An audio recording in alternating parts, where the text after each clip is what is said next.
Introducing Trello. One of the tools we will use in our classroom is Trello. And what you see here is a Trello board. So I'm at Trello.com and I've created an account. And I will admit right up front, I am a huge fan of Trello. I use it for more than just classroom use. I pay for the premium upgrade to have some of the extras. But in the class, we will just use the free account and we will use our Google SignIn with our school credentials. And what that does for us is allows us to keep track of our day-to-day progress. So this is time management, project management sort of skills that students really don't get a lot of opportunity to work on. And towards the end of the video, I'll also show you how you can be invited to the board. You can watch the board real time, and that way you have a better glimpse as to what's happening day to day in class. So I want to make sure we understand that this is optional. This is encouraged. We're going to have class time for students to pull up their Trello boards, update their Trello boards. Homework is not completed in Trello. This is simply a time management, project management tool. Google Classroom is our go-to portal for everything we deliver to them, everything we collect from them. But some of the things that Classroom doesn't offer is this management piece. You can't tell day to day how much progress your students have made and what tasks they've accomplished and what they still have to do. And we've gone away from paper planners to digital tools, and to me this is the digital tool for that. So what you'll notice here are there 4 columns that I've created on the board.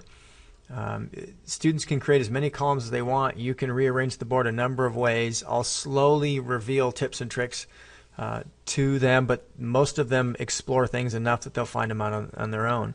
And I do have to admit that I am, like I said, a gold member, and so there's a few things that might show up on my screen that they won't have, but nothing that will affect what they need to do. So what I've done is in the far left Things to Learn column, I've created a task for every thing we've added in Google Classroom. And then next to it, there's a things I'm learning or doing column, things I've learned or things I'm done with, and then an optional homework in case I was absent, sick, I was falling behind, or I wanted to get ahead and spend some time outside of class. So I share this board with the students at the beginning of each unit, and then we go in and they copy the board and make their own, starting from this template. And then what it allows them to do is at the end of each period, we can update our boards. So for example, we should all be done with number 7 at this point. And so what we would do at the end of the day is we'd drag it over into the done column, or the things that I've learned. This is being introduced towards the end of the unit, and I did that on purpose because I wanted kids to be able to right away manipulate these cards and kind of use it as a check for where I am right now.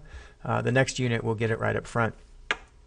And so if I were moving along at our pace right now, my Trello board would look either like this, or most likely, if they've been moving along, the number 10 is Fire Live would be in the Things I'm Learning or Doing column, because they've started it already. They may still be working on it, and the goal is to have it done before this weekend.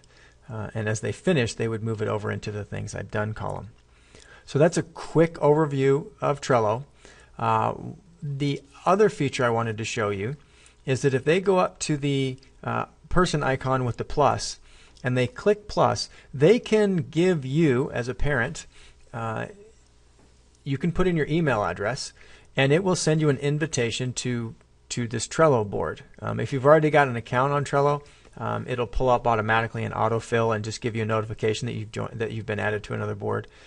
But this invite with link will allow you to view their Trello board real time. It takes only about 2 or 3 seconds for this to sync anywhere on the web, and it also comes with the option for Trello app on any Apple or Android device. There's a Trello app which is also free, no advertisements, nothing like that. And it updates to the phone real time. So they could be choosing to do this on their phone as well. I definitely use that feature And it's one more way that I want kids to see that those phones are much more powerful tools than they might realize. And so I'll continue to deliver apps to them in class as well that they might want to use. Again, optional, not required, not graded, but it is a great tool to keep them on track, and if you so choose, keep you informed.